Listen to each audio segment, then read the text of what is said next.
ಯಾ ದೇವರ ನಾಮಕ್ಕೆ ಮಹಿಮೆ ಉಂಟಾಗಲಿ, ದೇವರ ನಾಮಕ್ಕೆ ಸ್ತೋತ್ರ ಉಂಟಾಗಲಿ. ಈ ಸಮಯದಲ್ಲಿ ನಮ್ಮ ಮಧ್ಯದಲ್ಲಿ ತಿಮ್ಮಾಪುರ್ ಗ್ರಾಮದಿಂದ ಅಯ್ಯಮ್ಮವರು ಮತ್ತು ಅಯ್ಯಪ್ಪವ್ರ ಮಗಳು ಅನಿತಮ್ಮವರ ಜೀವಿತದಲ್ಲಿ ದೇವರು ಮಾಡಿದಂಥ ಮೇಲನ್ನು ಈ ಸಮಯದಲ್ಲಿ ನಾವು ಕೇಳೋಣ. ಅವ್ರ ಮಗಳು ಹೆಸರಿನ ಶ್ವೇತ ಅವರು ಕೂಡ ನಮ್ಮ ಮಧ್ಯದಲ್ಲಿ ಇರುವಂಥದ್ದು ಸಂತೋಷ. ಈ ಸಮಯದಲ್ಲಿ ಮದುವೆಯಾಗಿ 9 ವರ್ಷಗಳ ನಂತರ ದೇವರು ಅದ್ಭುತವಾಗಿ ದೇವರ ಸನ್ನಿಧಾನಕ್ಕೆ ಬಂದಂಥ ಸಮಯದಲ್ಲಿ ಅನಿತಮ್ಮ ಮತ್ತು ನಾಗರಾಜ್ ದಂಪತಿಗಳಿಗೆ ದೇವರು ಕೊಟ್ಟಿರ್ತಕ್ಕಂಥ ಆಶೀರ್ವಾದಕರವಾದಂಥ ಮಗು. ಪ್ರಿಯರೇ, ಹಲ್ಲೆಲೂಯಾ. ಪ್ರಿಯರೇ, ಈ ಸಮಯದಲ್ಲಿ ಕೇಳೋಣ. ಅಮ್ಮ, ನಿಮ್ಮ ಹೆಸರು ಏನಂದ್ರಿ?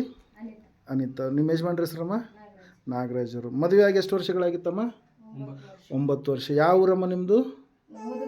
ಮುದಗಲ್. ಓಕೆ. ನೀವು ಮತ್ತು ಯಜಮಾನಿಂದ ಅವಾಗ ನಿಮಗೆ ಕುಟುಂಬದವರಿಂದ ಇಲ್ಲಿ ತವ್ರ ಮನೆ ಆಗಿರ್ಬೋದು, ಯಜಮಾನ್ ಮನೆಯಿಂದ ಆಗಿರ್ಬೋದು, ಭಾಳ ಕಷ್ಟ ಇತ್ತಮ್ಮ? ಭಾಳ ಕಷ್ಟ, ಭಾಳ ನೋವಿತ್ತು, ಸಮಸ್ಯೆ ಇತ್ತಮ್ಮ ಆ ಸಮಯದಲ್ಲಿ.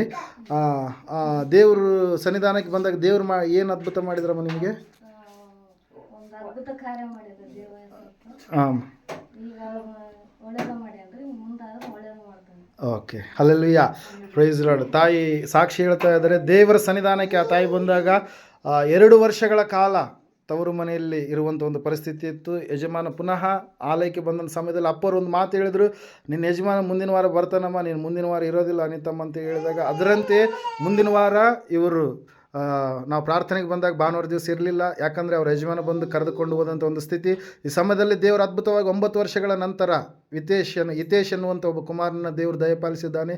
ದೇವರು ಮುಂದೆ ಕೂಡ ಸಂತಾನ ಭಾಗ್ಯ ಮಕ್ಕಳನ್ನು ಅನುಗ್ರಹಿಸಿ ಕರುಣಿಸಿ ಸುಖ ಸಂತೋಷ ಸಮಾಧಾನವನ್ನು ಈ ಕುಟುಂಬದಲ್ಲಿ ದೇವರು ನೆರವೇರಿಸಿ ನಡೆಸಲಿ. ಆಮೇನ್, ಆಮೇನ್. ಓಕೆ.